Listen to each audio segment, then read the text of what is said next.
Hello বন্ধুরা, আমাদের all in one SD চ্যানেলে আপনাদের স্বাগতম। আমি দীপিকা চলে এসেছি আপনাদের জন্য তোমাদের রানী সিরিয়ালের আপডেট নিয়ে।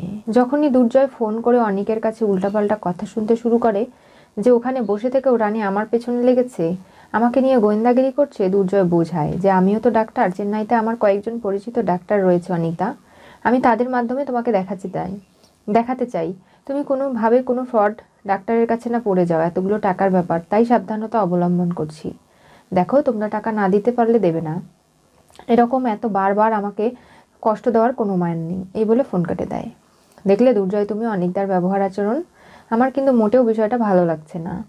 অনিক এরপরে ব্যাগ নিয়ে বাড়ি থেকে বেরিয়ে যাওয়ার নাটক করতে শুরু করে, আর তখনই কুমু এসে থামালে, বলে আমি একটু উস্কে দিচ্ছি সব কিছুকে। শাশুড়ি মা চলে আসে, বলে কি ব্যাপার, তুমি কোথায় যাচ্ছ অনিক এই শরীরে? কোথায় আবার যাব? ব্যাংকে পরশুদিন টাকাটা ট্রান্সফার হলো না, এরপরে 2-3 দিন হয়ে যাচ্ছে এখনও নেই। আমার শারীরিক অবস্থা ভালো নয়, আমার পেটে খুব ব্যথা করছে। ঠিক আছে চলো, আমরা ডাক্তার ডাকছি। কোনো কথা না বলেই ওর অভিনয় করে ঘরের দরজা লাগিয়ে দেয় আর বলে যে আমি ঘরে আছি, আপনারা যেখানে খুশি সেখানে চলে যান মা, আমাকে নিয়ে ব্যস্ত হতে হবে না। কুমুর এই সব কিছু চুপ করে সহ্য করাটাকে তার মা মেনে নিতে পারছে না, বলছে কিরে কি হয়েছে আমাকে বলবি? কুমু তার মাকে জড়িয়ে ধরে কান্না করে। এরপর রাত্রিবেলা জয় এবং রানী শুয়ে আছে, হঠাৎ তার বন্ধুরা ফোন করে এবং বলে যে JM গোল্ড থেকে সমস্ত স্বর্ণের গহনাগুলো সরিয়ে ফেলা হচ্ছে। রানী বলে তোরা নজর রাখ, আমি আসছি। এরপরে রানী চুপি চুপি কালো পোশাকটা নিয়ে বেরিয়ে যেতে লাগে। তার বৌদি বলে কিরে, আমার গহনাগুলো নিয়ে তুই চলে গেলি, কোথায় গিয়েছিলিস? সেগুলো ফেরত আনতে যাচ্ছি ভেবে নাও, চিন্তা করো না, আমি সেগুলো নিয়ে আসবো, আর দুর্জয় বাবাকে কোনো কিছু বলো না। রানী বেরিয়ে যায়। তার বন্ধুদের সঙ্গে যখন কালো পোশাক পরে সে সমস্ত দিক মেনটেন করছিল, হঠাৎ করে অফিসের দিকে গিয়ে ভিডিও রেকর্ডিং করে, আর সেখানে বলা হয় যে যত মানুষ গহনা জমা করেছে সবারই রসিদগুলো পুড়িয়ে নষ্ট করে দেওয়া হচ্ছে। কোনোভাবেই তারা গহনা ফেরত তো পাবেই না, কালকে অফিসে এসে দেখতে পারবে ফাঁকা। আর তাছাড়া এখান থেকে এখন তারা চম্পট হয়ে যাবে। সমস্ত কিছু রানী রেখে দেয় প্রমাণস্বরূপ, তার বন্ধুকেও বলে সেগুলো রেকর্ড করতে। এরপরে গাড়ি করে তারা যখন বেরিয়ে যাবে, রানী ফোন করে বলে যে ওরা কিন্তু পালানোর ধান্দা করছে, পুলিশকে খবর দিতে।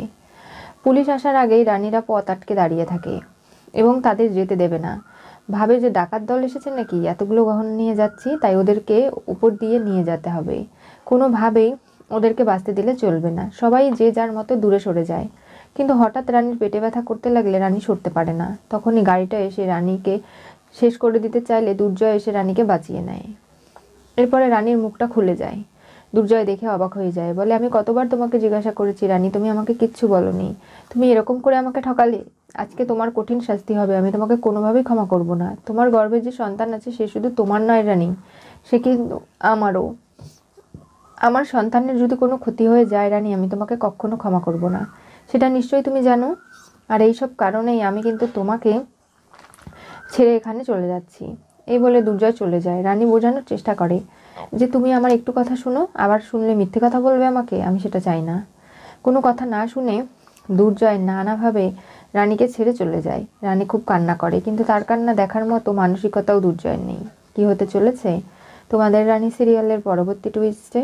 রানীকে বিপদ থেকে উদ্ধার করে দুর্জয় কালো পোশাকের জন্য কঠিন শাস্তি দিল।